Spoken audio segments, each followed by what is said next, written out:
Hey guys, welcome back to my channel. I'm trying to show you guys some smooth shading tips. Uh, this is not no free apprenticeship. I'm not teaching anybody how to tattoo. So I expect you to kind of know what you're doing when it comes to gray washes and all that good stuff. Today we'll be using a round mag. Round mags are like my favorite needle. I learned how to use a round mag pretty much before anything, which is kind of funny. And I'll be using my Injecta old trusty, one of my favorite machines. Go ahead and draw in whatever shape you want. In this case, I'm using a square. And practice your strokes, you know what I mean? You want to, practice what you're gonna do there. And I like to do brush movements. Angles, super important. Angles are what's gonna make that mag work, you know what I mean? You gotta tilt it, you gotta find that corner, you gotta find that edge, you gotta maneuver it, you gotta finesse that mag, you know what I mean? Once you get that, you can start lining your light lines with it or whatever, or just use your type 3 or whatever you use. Saturation. I like to do small circles, as I'm pretty sure everyone knows, or anyone that tattoos knows that you're packing, you can do these small little circles, or especially when it comes to black. And I just keep slowly doing those circle movements until I get that black nice and saturated. And I'll tilt that mag all type of ways until I get a smooth consistency. Once you get that black, you want to just start bringing it down a little bit. Patience, you know what I mean?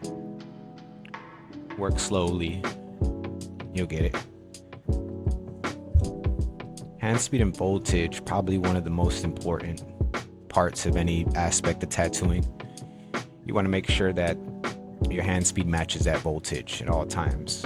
And these are the angles I'm hitting it at. So I always like to do that to show the angle that I'm holding that needle in and all. So we're getting to the blending part. The blending part, it's super fun for me. It takes a little bit of time.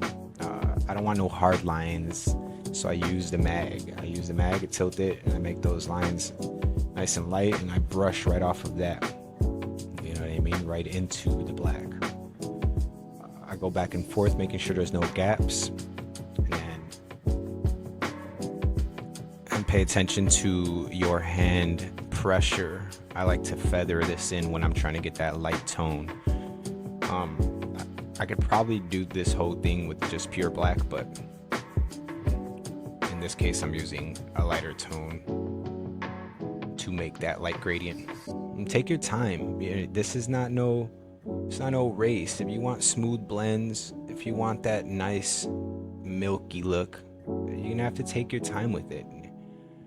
You're gonna have to go back into those areas and wipe it and see if you have any little splotches or gaps, or you just want to close those up. Now when you do go back, since you're going back into open skin, just be careful and be light with your client. Brush strokes, that's what I like to do. I think of it as a painting, I guess, as using a paintbrush. I always consider those two kind of the same as far as shape goes and how the movements can be. So I just like to brush out, same movements. This is my hand movement essentially from start to finish. So I'll do these small circles and I'll keep that black saturated, and as I'm moving down, I go from those tight circles slowly into a brush stroke, and I just keep whipping it down, getting lighter with my hand pressure as we go. So yeah, that's pretty much it. That's a simplified version of smooth shading. That's how I do it. If you like this video, like, comment, subscribe, or don't. I don't care. Peace.